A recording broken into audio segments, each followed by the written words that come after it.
Wudhunya tidak di tempat khusus wudhu, tidak di luar ruangan, tapi di dalam toilet, di dalam kamar mandi, atau di dalam WC kalau bahasa umumnya ya.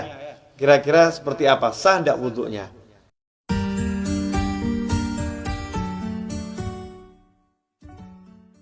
Kita akan membahas pertanyaan masih seputar wudhu.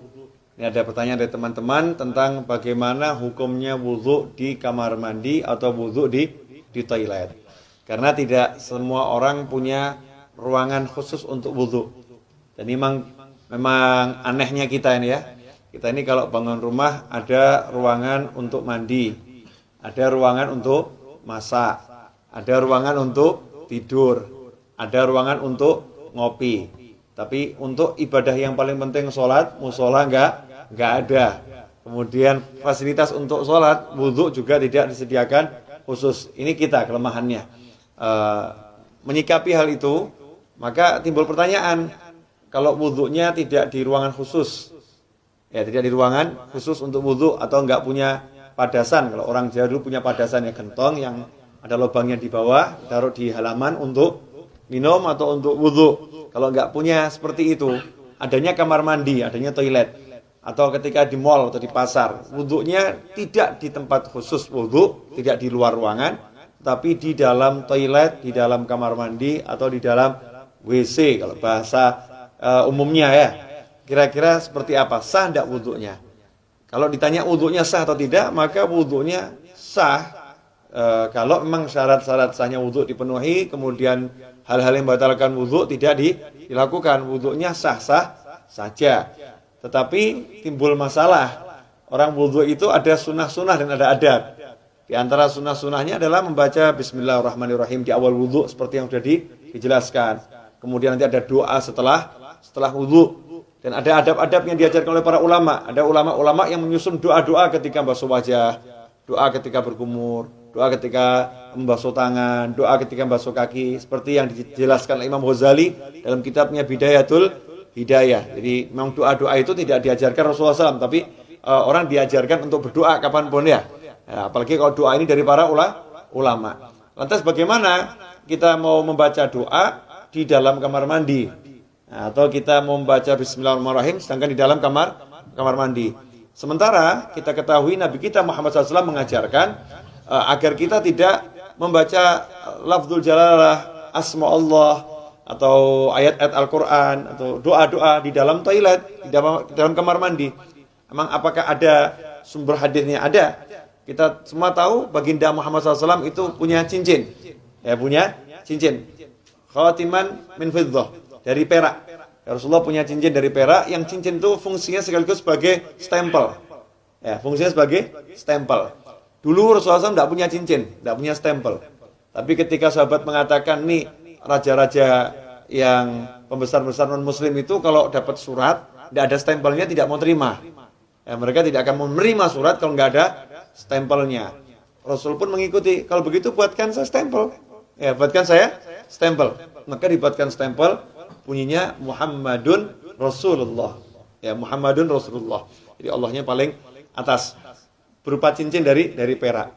Ketika Rasulullah wafat SAW, setelah wafatnya Rasulullah, cincin itu dipakai oleh Sayyidina Abu Bakar As-Siddiq radhiyallahu anhu. Setelah wafatnya Sayyidina Abu Bakar dipakai oleh Sayyidina Umar ibn Khattab. Kemudian dipakai oleh Sayyidina Utsman bin Affan radhiyallahu anhu. Nah, ketika dipakai Sayyidina Utsman, cincin itu jatuh ke Bir Aris. Ya, sumur Aris. Ya, kemudian tidak ditemukan lagi. Nah, apa dasarnya ketika Rasulullah masuk ke khala, ke tempat buang hajat, Rasulullah selalu melepas cincinnya. Jadi ketika masuk ke tempat buang hajat, Rasulullah SAW selalu melepas cincinnya. Karena di cincinnya itu ada tulisan Muhammadun Rasulullah. Kalau membawa tulisan aja tidak dianjurkan, apalagi mengucapkannya. Ya, membawanya aja tidak dianjurkan, apalagi mengucapkannya. Berdasarkan hadis tersebut, yang diriwayatkan oleh Imam Al-Hakim, ya, dalam kitabnya Al-Mustadrak Al-Sahihain. Di situ beliau menyatakan, anna Rasulullah labisa khatiman naksuhu Muhammadur Rasulullah. Fakana idza dakhala al-khala wada'ahu. Kata Al-Hakim dalam kitab Al-Mustadrak, Az-Zuhri menyebutkan bahwasannya Rasulullah SAW punya cincin yang tulisannya adalah Muhammadun Rasulullah.